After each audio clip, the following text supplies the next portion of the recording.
Mina olen Julia, Ujume koos ujumiskooli asutaja ning tegevjuht. Ühel päeval jõuab meie postkasti kiri ühelt emalt ja seda kirja ei ole võimalik unustada. Me kokku olime 2 nädalat planeerinud baalil olla, nädal aega ühes kohas, nädal aega teises kohas. Aleksandra sai siis 7-aastaseks, tähistasime tema sünnipäeva seal džunglis. Lõpuks me valisime selle ekskursiooni välja koos, vaatasime, kui palju neid tagasisidesid on ja siis millised need tagasisided on. Ta küsis, et kas on ikkagi kõigile kaasa arvatud lastele eraldi päästevestid olemas. Minu jaoks selline avamerel päästevesti kandmine on sama elementaarne kui see, et autosse istudes inimesed panevad peale turvavöö.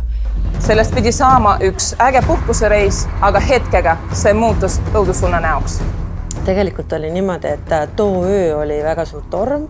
Inimesed kõõtsid juba riided ära, hakkasid ennast hästi mõnusalt tundma.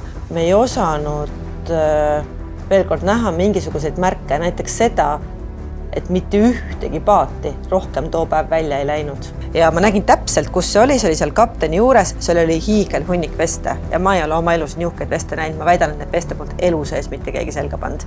Suhteliselt kiiresti läks kohe, et said aru, et nüüd nagu see enam ei ole tavapärane laine. Ja me teame seda, et see tormi haripunktis olid lained 4-5 meetrit. Ronisin üle selle piirde, kus oli see meeskond. Ma läksin, tõin selle Aleksandra vesti sealt ise. Et kui ma nägin nende nägudelt, et nad on nagu hirmunud, siis ma sain aru, et tegelikult et see ei ole enam tavapärane situatsioon. This, I never seen this in my life,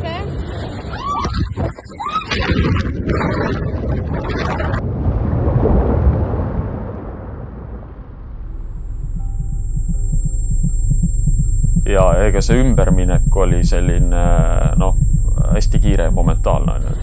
Siis keegi ei jõudnud ju, ma ei tea, kopse õhku täis tõmmata, see ei jõua suudki kinni panna.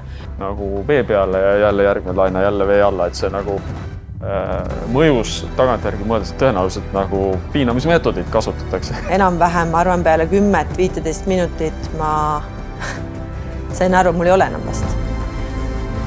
Aga Andreas, mina ütlen, et minu arust täiesti nagu kontaktivõimetu, ta oli täiesti mingis oma maailmas ja Andreas ei teinud üldse koostööd. Ja ma nägin ühes suunas, et nagu ikkagi paistab mingit valgust ja siis kõrval oli nagu täpselt selline kott pime ja siis instinktiivselt ma pigem nagu ma eeldasin, et siis ma nagu saan pinnale sealt, kus on valgust. Ja ma mäletan, et see hetk, kui talle sai vest selga, ta lasi lahti ja meri vista minema.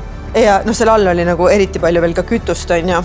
Ma arvan, me oleme saanud selles mõttes perena väga palju teadlikumaks, et nende selliste läbielamistega tuleb tegeleda ja tuleb tegeleda järjepidevalt.